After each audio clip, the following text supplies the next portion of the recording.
আগে বলে দিচ্ছি, দেখো জ্বালানি ও শিখা প্রথমেই যেটা আসছে, দেখো হাইড্রোজেনের তাপমাত্রা সব থেকে বেশি 150 কিলোজুল এখানে দেওয়া আছে। তারপর চলে আসবে ওয়াটার গ্যাসের গঠন বা কম্পোজিশন, দেখো কী আছে, carbon monoxide, hydrogen. Producer gas nitrogen ও কার্বন মনোক্সাইডের 2:1 অনুপাতে মিশ্রিত থাকে। আচ্ছা, কয়লা গ্যাস ও কয়লার বাষ্পে কী কী থাকে সেটা দেখে নাও। Hydrogen, methane, carbon monoxide, ethylene, acetylene. তাই এখানে কিন্তু কার্বন মনোক্সাইডটা একটু কেয়ারফুলি করবে, কারণ এখান থেকে কিন্তু প্রশ্ন আসবে।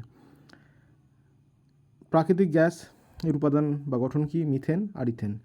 তা প্রাকৃতিক গ্যাস হচ্ছে মিথেন, এটা মিথেনটা বেশি প্রশ্নে আসে।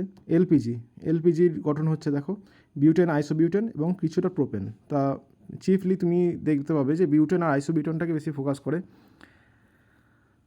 আচ্ছা, লিকুইফাইড এলপিজি বা লিকুইফাইড পেট্রোলিয়াম গ্যাস।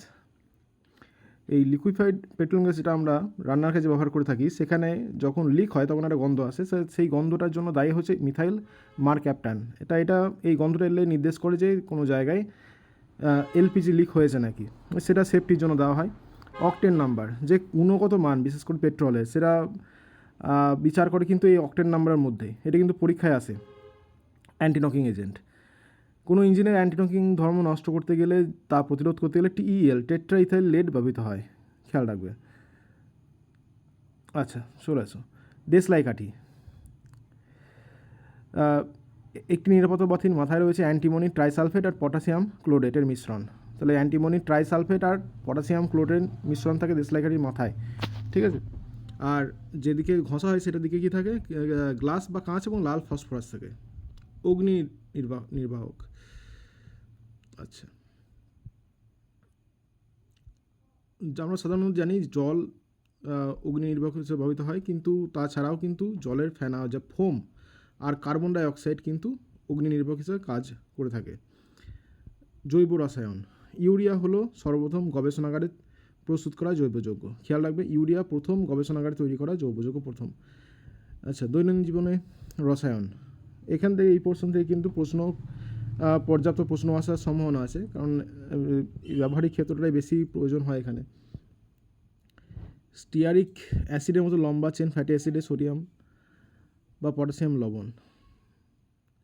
আচ্ছা, এখানে সাবানের কথা বলা হচ্ছে। সাবানটা কি? যে স্টিয়ারিক অ্যাসিডের মতো লম্বা চেন ফ্যাটি অ্যাসিডের সোডিয়াম বা পটাশিয়াম লবণ। ডিটারজেন্ট থেকে প্রশ্ন দেখে নিতে পারো কী কী আছে, আমি এটা বললাম না, তোমরা দেখে নিতে পারো। এটা ডিটারজেন্ট থেকে প্রশ্ন অতটা, বিশেষ করে এই সামনের পরীক্ষার জন্য অতটা ইম্পর্টেন্ট নয়। আচ্ছা, চলে এসো থার্মোপ্লাস্টিক পলিমার। তাপের প্রভাবে নমনীয় হয়, কিন্তু তাপ অপসারণে পুনরায় কঠিন অবস্থায় পরিণত হয়, তাকে থার্মোপ্লাস্টিক বলে। আর থার্মোসেটিং হচ্ছে তাপ প্রয়োগে নমনীয়, কিন্তু তাপ অপসারণে পুনরায় কঠিন পরিণত হয়। তাহলে থার্মোপ্লাস্টিক হচ্ছে তাপের প্রভাবে নমনীয় হয়, কিন্তু তাপ অপসারণে পুনরায় কঠিন। আর দেখি তাপ প্রয়োগে নমনীয় আর তাপ অপসারণে কঠিন।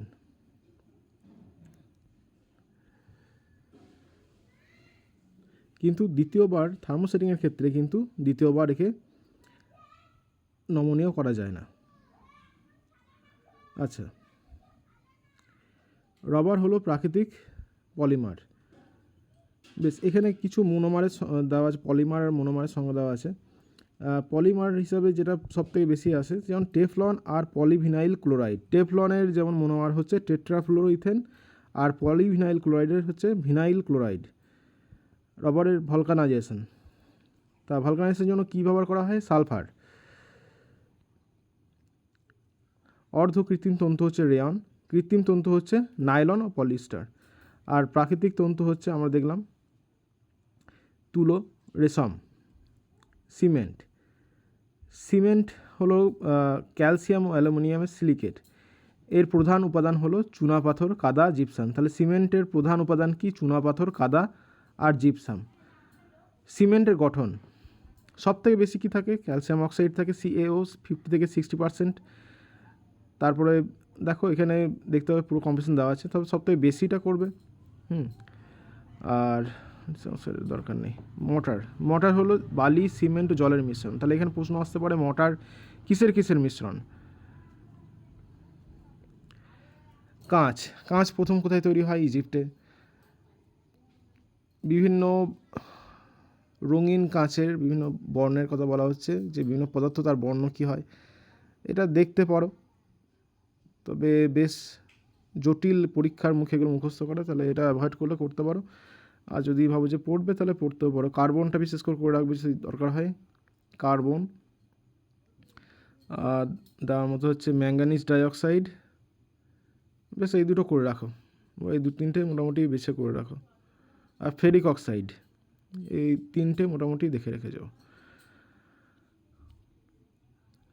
আচ্ছা, বিভিন্ন তো বিশেষ ধরনের গ্লাস, পটাশ গ্লাস বা শক্ত গ্লাস, এখান থেকে কিন্তু ব্যবহারের ওপর প্রশ্ন আসে বেশি।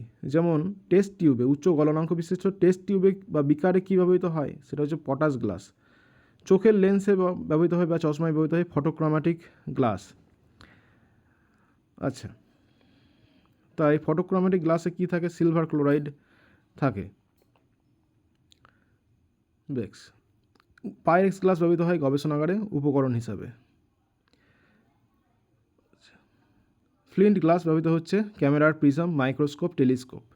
ক্রাউন গ্লাস হচ্ছে অপটিক্যাল উপকরণ ব্যবহৃত হয়। অ্যাসিড রাখার বা অ্যালকালি রাখার বোতল হিসাবে জেনা গ্লাস। অপটিক্যাল লেন্সে ক্রুক গ্লাস।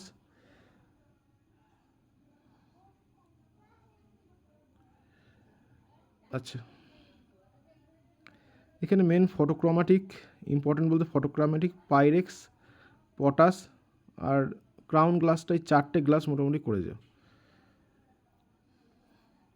রাসায়নিক ঔষধ, অ্যান্টাসিড কাকে বলে, পাকস্থলিতে উপযুক্ত স্তরে পিএইচ মাত্রা নিয়ন্ত্রণ করে তাকে অ্যান্টাসিড বলে।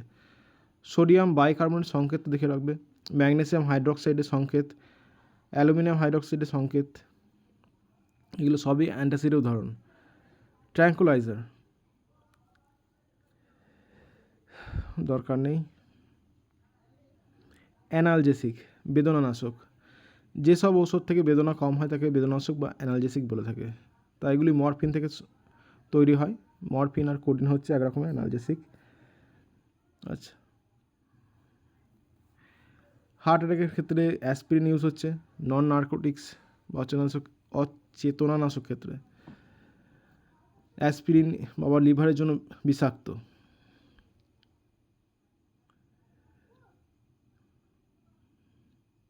সালফার ড্রাগের ব্যবহৃত হচ্ছে ডিপথেরিয়া রোগে। অ্যান্টিবায়োটিক, ব্যাকটেরিয়াজনিত অ্যান্টিবায়োটিকগুলি মাইক্রোবের উপর সাইডাল প্রভাব রয়েছে। উদাহরণ পেনিসিলিন, অফ্লোক্সাসিন, অ্যামাইনো গ্লাইকোসাইডস। পেনিসিলিন একটা অ্যান্টিবায়োটিক যেটা ব্যাপক ব্যবহার হয়।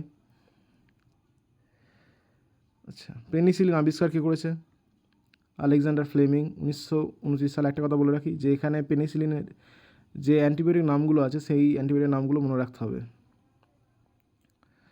ভারতে পেনিসিলিন উৎপন্ন হয় পিঁপড়ি ঋষিকেশে।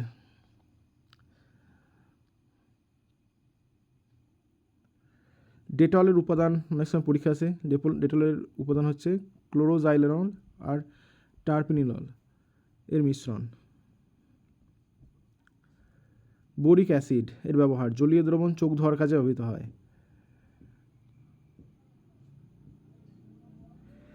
জলে যে ক্লোরিন মেশানো হয় তার কারণ হচ্ছে জলের যে জীবাণু আছে সেটাকে মারার জন্য। তা সেখানে কত ব্যবহার হয়, 0.2 থেকে 0.4 ppm parts per million chlorine জলীয় দ্রবণ ব্যবহৃত হয়।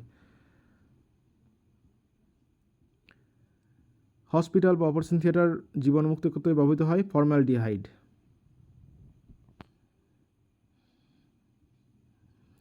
রাসায়নিক খাদ্য, কৃত্রিম মিষ্টি।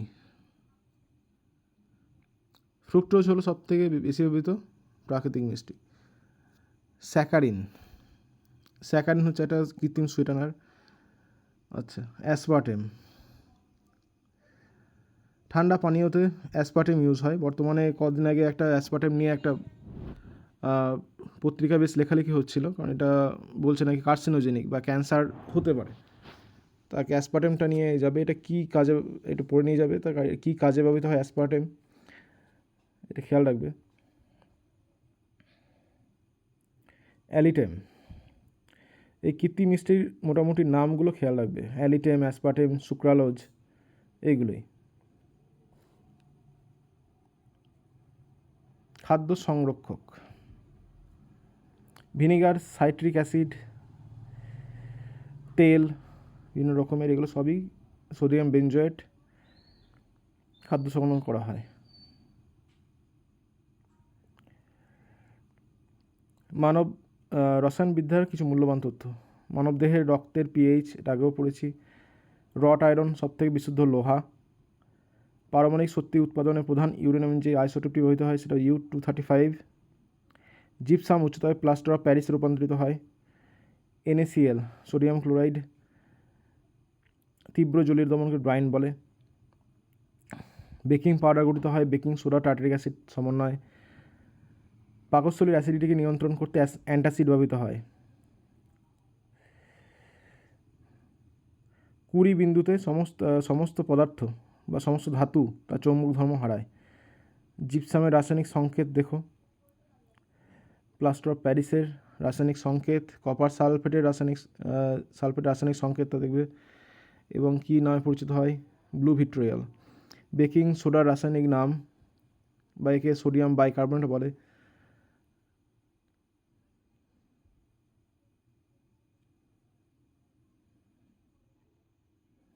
রুবি এবং নীলা পাথর হলো অ্যালুমিনিয়ামের অক্সাইড।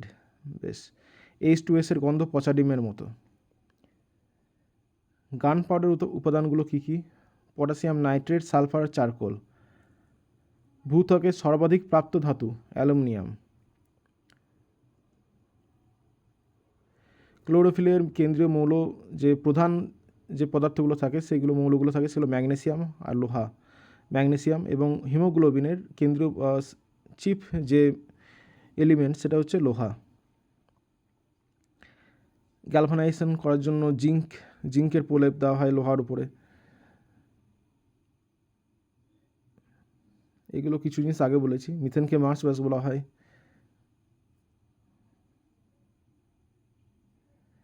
ঝালাই কার্যের জন্য অ্যাসিটিলিন আর অক্সিজেনের দহন করা হয়।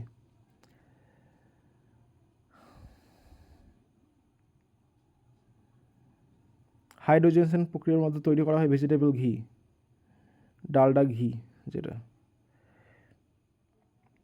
ফ্রিয়ন গ্যাস রেফ্রিজারেটর শীতলীকরণ হিসেবে ব্যবহার করা হয়।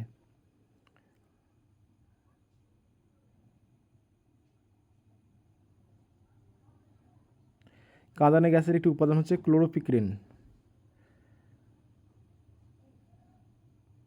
লোহার মরিচা পড়ার প্রধান কারণ জারণ। লিটমাস, এটা খুব ইম্পর্টেন্ট কোশ্চেন। লিটমাস কি অ্যাকচুয়ালি? লিটমাস হলো উদ্ভিদ শৈবাল নির্যাস, মানে একদম শৈবাল, সেটা খেয়াল রাখলে হবে। সিলিকন, জার্মেনিয়াম, বোরন, আর্সেনিক হচ্ছে ধাতুকল্প। ভারী জলের রাসায়নিক সংকেত D2O। ইউরিয়াতে 46% নাইট্রোজেন থাকে। ফ্রান্সিয়াম একটি তেজস্ক্রিয় তরল ধাতু। সবচেয়ে ভারী ধাতু অসমিয়াম। পেঁয়াজ ও রসুনের বিশেষ গন্ধের জন্য দায়ী হচ্ছে সালফার। পানীয় জলকে সফটেনিং করতে জিওলাইট ব্যবহার করা হয়। নাইক্রোম হলো নিকেল ক্রোমিয়াম লোহা ধাতু সংকর। সোনা জারিত হয় না। দুধের অম্লতের কারণ ল্যাকটিক অ্যাসিডের উপস্থিতি। আলেকজান্ডার ফ্লেমিং পেনিসিলিন আবিষ্কার করে। বেশ। আচ্ছা, কী পদ্ধতিতে কী দ্রব্য উৎপাদিত হয়? বিশেষ জিনিসগুলো নামগুলো দেখে নিও, যে এখানে যেমন বস্ট প্রসেসটা এখানে দেয়। কাস্টনাটটা দেখবে, নেলসন দরকার নেই। বেয়ার্স প্রসেসটা দেখবে অ্যালুমিনিয়াম।